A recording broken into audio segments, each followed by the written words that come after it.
We got in with all of our stuff.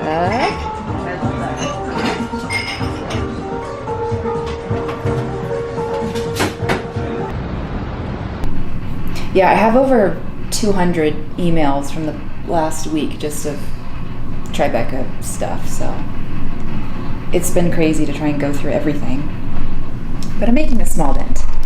Also, it's working. I have all of the equipment for a video interview.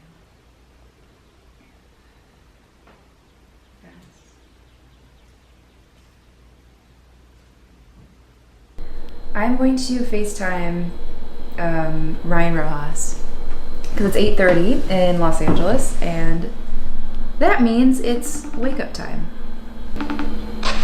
Yeah, what's up? Hello, New York. All the way from Los Angeles, it's me. You look like Hunter S. Thompson. He does. 80% chance at 2, 70% at 4, 50% at 5. So what you're saying is it's gonna rain. So it's gonna rain. Yeah, I think we're gonna be wearing our rain jackets. Banana Republic, water resistance jacket. Not to be confused with rainproof. So I will still probably get wet, but not as wet. Oh yes. And, yay, my leopard print umbrella.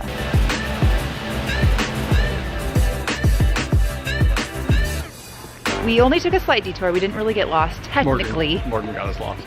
I just took the scenic route, which I'm not mad at. Because look at all these beautiful houses that we get to see now. Yep, so cool, so cool. I'm getting looked at, but that's fine because watch me on YouTube, bro.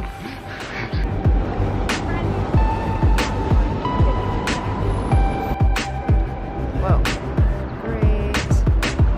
One thing I would like to do while I'm in New York is go to the Statue of Liberty and pretend like she's holding up a Cinemacy sticker. Cinemacy represents freedom. You know what, just cut it. All right, so we made it to the Tribeca Film Hub, and so here is where we pick up our press passes. Here's Flynn recording me, so we got some double coverage action going on. I look so important right now, it's crazy. People are asking for autographs, I'm being mobbed by fans everywhere. Can't you see? It's insane. That's for me. But yeah, so we're here right now in this VR center here at Tribeca. We just picked up our press badge, and so we stumbled upon this place. It's a long hallway of people wearing goggles and doing VR, which is weird but also super cool.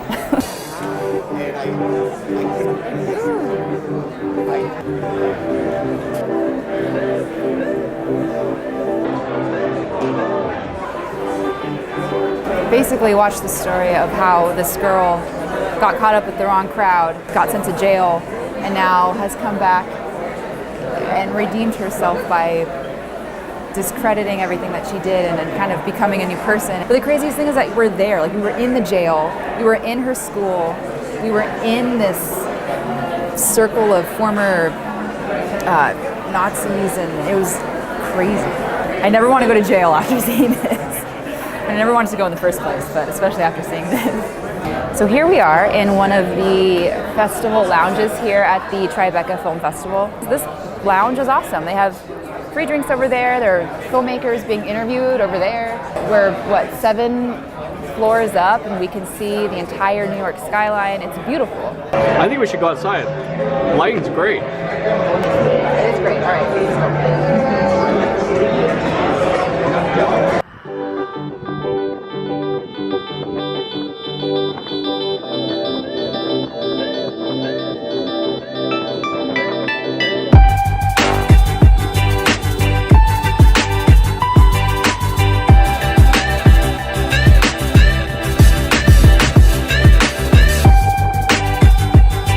This is beautiful. Look at that. I mean, it's pretty cold, don't get me wrong. I was gonna start recording, but then beeping started happening. We are going to our first of 3 red carpets today. The first one is In a Relationship, and that is at 4:30. All right, here we go. All right. Are you excited for today? Well, so before red carpets, I usually stalk the director and actors on Instagram, see if they've posted anything, so I can ask them questions about it. Sometimes it's funny because I'll find something that they mentioned either in their post from today or the day before, and I'll bring it up on the carpet, and they're like, "Oh, how'd you know about that?" Or, "Oh, yeah." That's how we hit it off.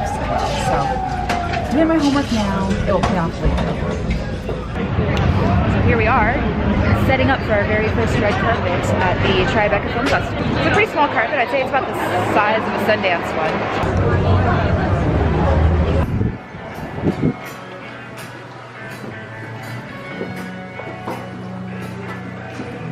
So we just left the party at Magoo for Backroads.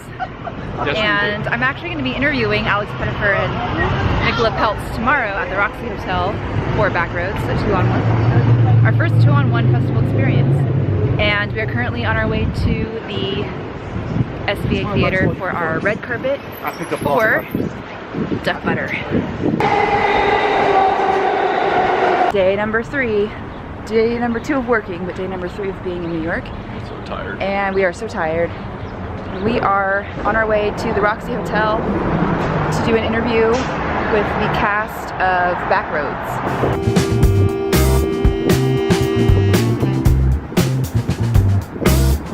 We are early for our red carpet of the Seagull. We have about half an hour. So in those 30 minutes, I like to refuel by eating Justin's peanut butter. Sponsor me.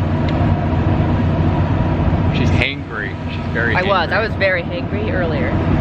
I didn't eat until now. It's like 3:30. I'm starving.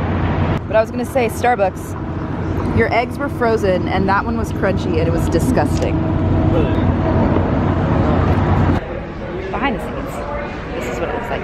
We are currently on the red carpet for the world premiere of The Seagull, and just to show you how large this movie is, look at the size of this red carpet. It starts there and then goes all the way to there. It's crazy. Takes that picture. So fancy, right, on these little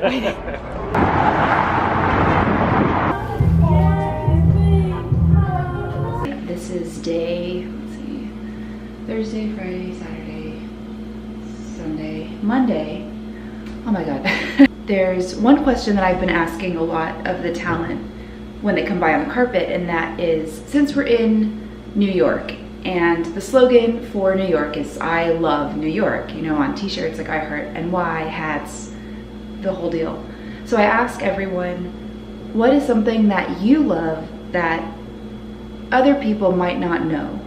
Matt said that he loved New York and kind of explained why, but he said one thing that people might not know is that there's this gallery in New York on, I believe it's 86th and 5th up in the Upper East Side, and it's an art gallery that focuses on German and Austrian art. I was very curious to see what he was talking about and why this is the one thing that he loved, and so today, before my screening of Zoe, I'm gonna go up to that gallery and take a look around and see what the big deal is.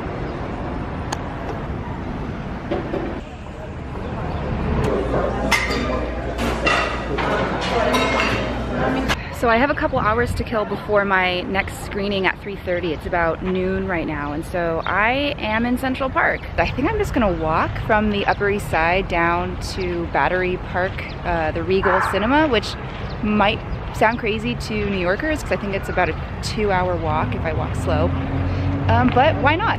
I just finished the most amazing cup of coffee I've ever had in my entire life. It was an Austrian latte at the Noyo Gallery cafe, and it was amazing.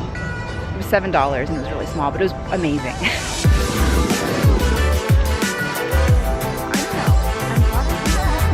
seen it on TV, now I'm seeing it in person. Rockefeller Center.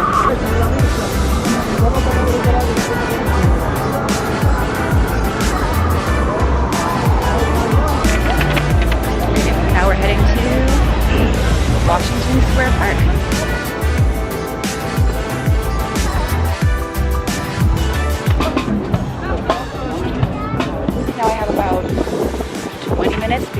went shopping.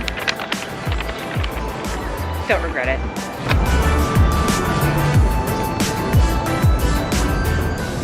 So I made it with about 10 minutes to spare. I'm right in front of the Regal Cinemas right now in Battery Park. I have a 3:30 ticket to see Zoe. Drake Doremus makes me love love. Even when the content of love and the context it's being used in isn't so glamorous, he has this way of talking about love and expressing love that is so beautiful. And I am so excited to see his latest film. So I will give you my reactions after the screening, and yeah, so stay tuned.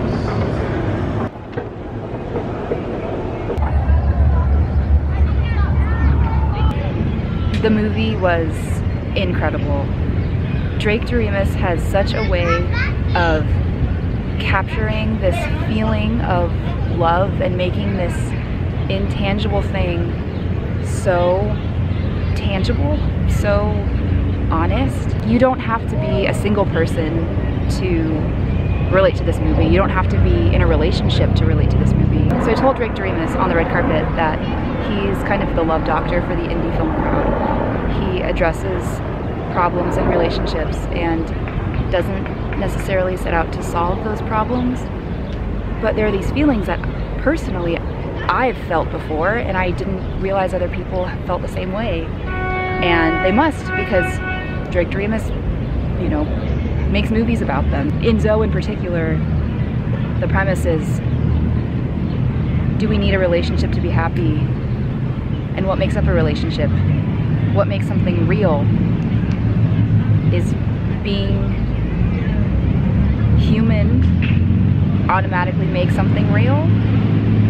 I don't think so, and especially after watching this movie, no. I don't think it does.